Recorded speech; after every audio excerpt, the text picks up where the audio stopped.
All this impetus for development and growth we undertake within the context of accelerating climate change and extreme weather conditions. Though we are a minor contributor to climate change globally, we have the unfortunate distinction of being one of the most vulnerable countries to the effects of climate change. For the welfare of our people, it is incumbent upon us to alleviate the effects of that vulnerability. The use of renewable energy is at the top of our climate agenda. We will increase our use of renewable energy sources such as hydropower, geothermal power, solar, and wind. Geographically, we are a disaster-prone country. Capacity building for our natural disaster resiliency is therefore a must. Investment in science and technology is imperative to enable us to have accurate weather forecasts and on-time disaster alerts.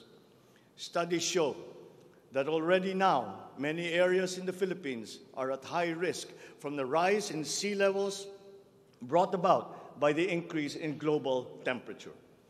We must adapt to this phenomenon with disaster-proof planning for our communities. We will also look into the precarious freshwater supply situation in the country, especially in our urban areas. Many of our water supply systems date back to the 1950s, and they must now be rehabilitated and improved.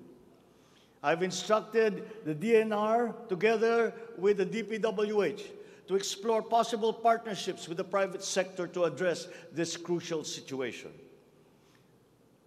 The Philippines has excellent laws on the environment, but we have to guarantee that these laws are properly enforced.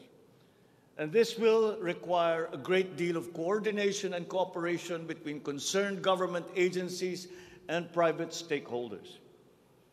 Companies who exploit our natural resources must follow the law. We all have the responsibility to preserve this earth, for we are but custodians, and we will pass on this great treasure to future generations.